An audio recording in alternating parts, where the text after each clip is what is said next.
Chapter 4, Work in the Power Zone. Work in the power zone is perhaps the simplest of the fundamental 5 practices. To better understand this concept, consider the typical classroom when students are present. In the typical classroom, there are essentially 3 locations where a teacher can conduct his or her craft. The following is a presentation of these 3 locations, in order from the least effective to the most effective. Teacher work area. The first location where one could find a teacher is described as the teacher work area. The teacher work area is typically, but not always, the teacher's desk or computer nook. When in the teacher work area, the teacher is generally engaged in one of 3 common activities. The first activity is teacher administrivia, which includes such tasks as checking roll, entering lunch counts, grading assignments, entering grades, checking email, etc. The second teacher work area activity commonly observed is no activity. The teacher is simply waiting for something to occur. The students are doing their assignments, getting or putting up supplies, grouping/dispersing, or engaging in other normal classroom activities, and the teacher is simply waiting in order to begin or continue instruction. The third teacher work area commonly observed is the teacher delivering instruction from his or her desk. It is the author's belief that the instructor work area is the least effective location in the classroom for a teacher to conduct his or her craft. It is an unfortunate reality that in many secondary classrooms, more instruction is delivered from the teacher work area than any other area of the classroom. Kane, Unpublished Research, 2009. The picture below is an illustration of the teacher work area. The star represents the teacher and the desks represent the students.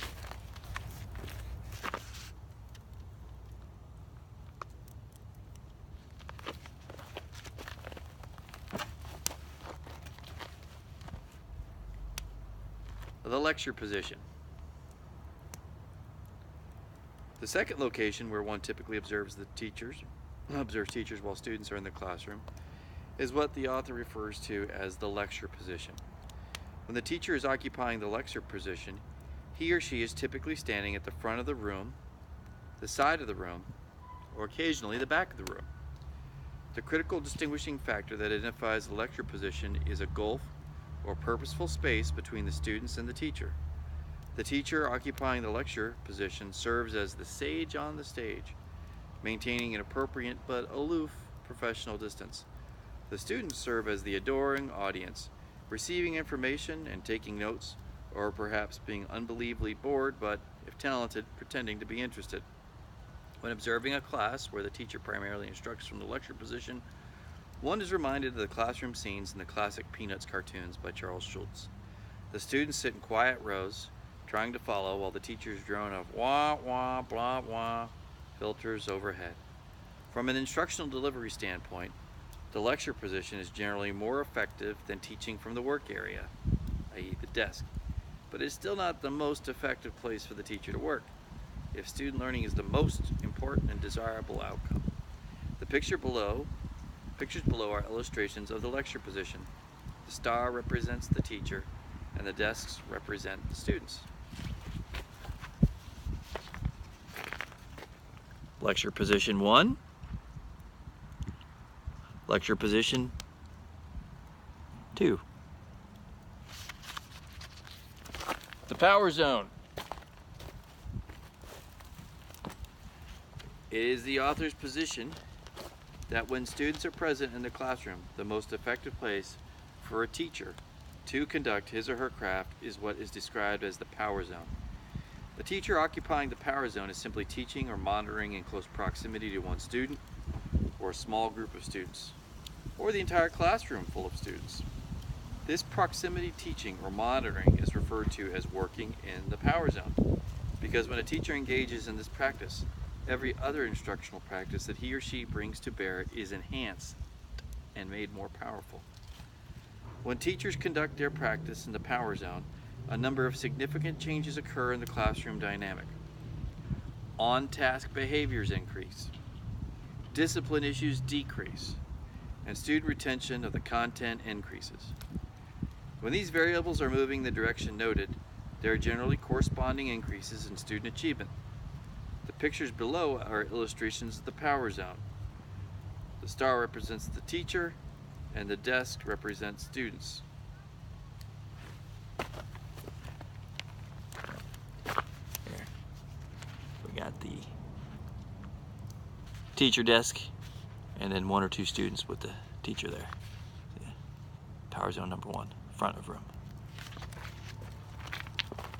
Power zone number 2. We got the front of the room. Teacher right there, center. Power zone 3. Students in blocks. Teacher in the midst of the blocks. Proximity instruction. The effect of proximity instruction on student behavior and performance should be of no surprise to most classroom teachers. After all, the concept of proximity instructions, with its roots in one-to-one tutoring, special education support, classroom management strategies, and discipline modification practices, is not new. However, what a small group of teachers were able to discover either intuitively or through conscious action, was that one engages this practice all the time with every student, everyone in the class benefits. Why is proximity instruction effective? There are a host of reasons. Perhaps most important, when teachers are in the power zone, they position themselves right in the middle of the action.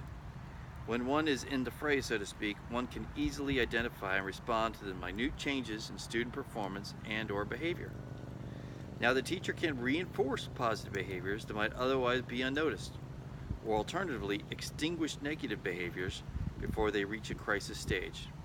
While in the power zone, the teacher is the absolute best position to conduct frequent and ongoing formative assessments that allows the teacher to perform continuous micro-adjustments to instruction that are based on instantly identified student need.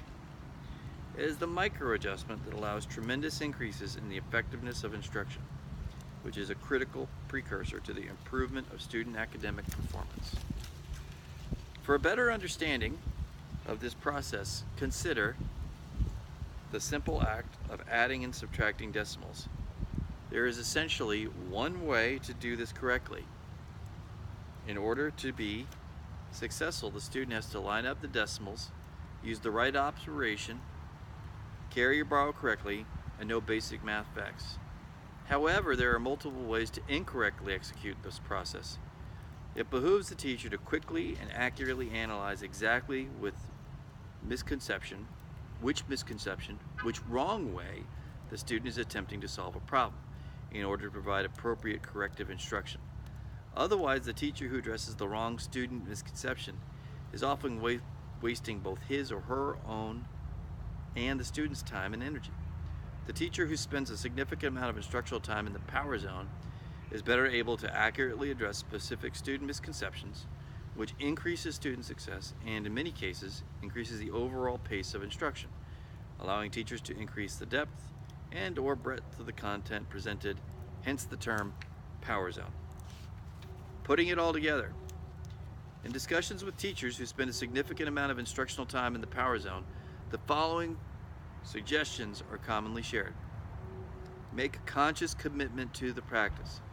The teachers who purposely seek out the power zone are able to remain in close proximity to one or more students in excess of 75% of a given class period.